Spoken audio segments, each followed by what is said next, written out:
Hello dear students. आजचा पहिल्यांदा आपण बघणार आहोत हिंदीचा तुमचा जो पेपर आहे तो हिंदी संयुक्तचा, आणि मग नंतर हिंदी संपूर्णचा देखील मी शेअर करेन. सो डायरेक्टली आपण जाऊयात आपल्या पहिल्या प्रश्नाकडे. जोडिया मिलाकर फिर से लिखिए असा प्रश्न होता. आता याच्यामध्ये वर्ण वर्ण काय आहे? गेहुआ आहे. नाक याच्यामध्ये आहे भारी. ओठ येतात मोठे सुडौल, आणि मुख चौडा. सो अशी ही पहिल्या प्रश्नाचं उत्तर तुमच्या झालं जोडिया मेला साठीचं. त्यानंतर लिंग पहचान कर लिखिए. दृष्टी स्त्रीलिंग, अभिवादन पुल्लिंग, व्यक्तित्व पुल्लिंग, आणि आंख स्त्रीलिंग. दुसरा हा जो आहे तुमचे विचार आहेत, सो मी हा याच्यात इन्क्लूड केला नाही. आपण मोस्टली 1 मार्काच्या प्रश्नांचे बघूयात उत्तर ज्याच्यात, कारण पर्सनल रिस्पॉन्स वाले प्रत्येकाचे वेगवेगळे येणार ना यासाठी. कारण लिखिए. पाणी का अशुद्ध होना. याचं जर कारण बघायला गेलं, इथं तुम्हाला तुमच्या ह्या पॅसेजमध्ये दिलेलं आहे.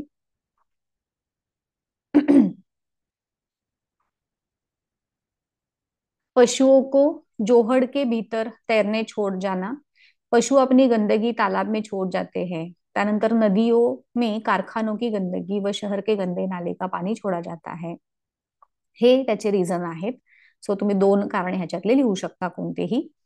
वचन बदलायचं आहे. बिमारिया, बिमारी, नदी, नदिया. विलोम शब्द म्हणजे विरुद्धार्थी. शहर, गाव, भीतर, बाहर.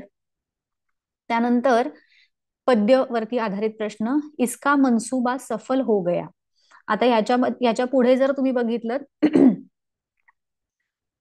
तुमच्या ह्या पद्यामध्ये असलेले एक दो शब्दों का जो उत्तर आहे, किसका मनसूबा सफल हो गया, तर जसं पहिल्या याच्यामध्ये दिलेला आहे, सागर का मनसूबा सफल हो गया.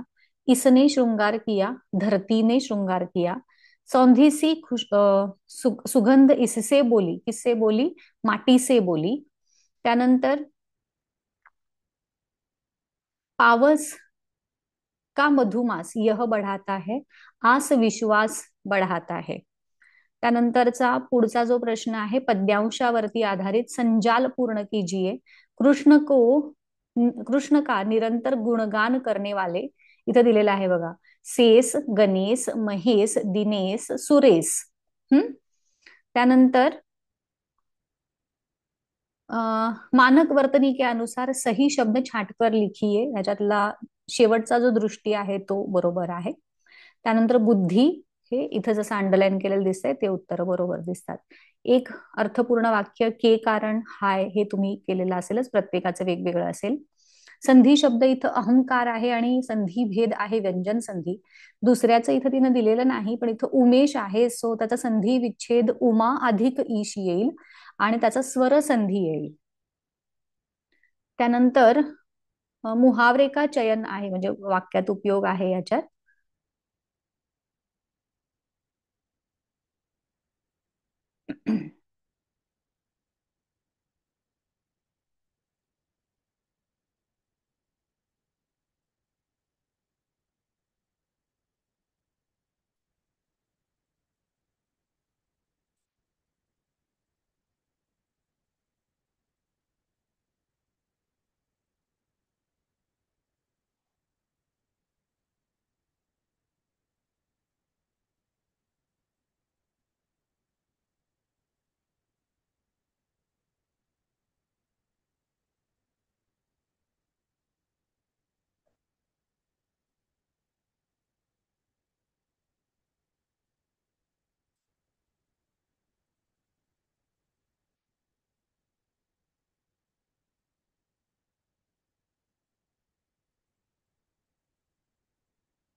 अंक में भरना, गले लगाना त्याचा अर्थ आहे, आणि मग त्याचा तुम्ही उपयोग ज्या काही असेल तुमच्या ह्याच्याप्रमाणे करू शकता.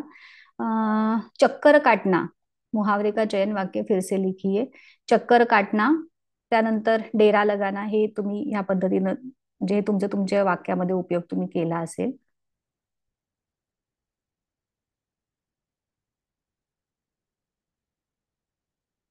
अंक में भरणा हे झालं. ठीक आहे. कालभेद पहचान पहचान करायची आहे याच्यामध्ये. तर त्याचा आहे सामान्य भूतकाल, त्यानंतर काल परिवर्तन करायचं आहे, इनाम तो मैंने तुझे दिया. सो सामान्य भविष्य कालामध्ये करायचं आहे, इनाम तो मैं तुझे दूंगा. त्यानंतर वह आदमी उन बच्चों को कुछ नहीं बोल रहा है.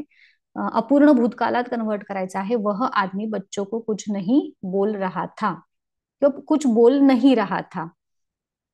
वाक्य परिवर्तन किंवा वाक्य भेद आहे. आता ह्याच्यामध्ये जे पहिलं आहे ते सरल वाक्य आहे आणि अर्थ के आधार पर चित्रकला का माध्यम आपने चुना प्रश्नार्थक वाक्य बनवायचं आहे.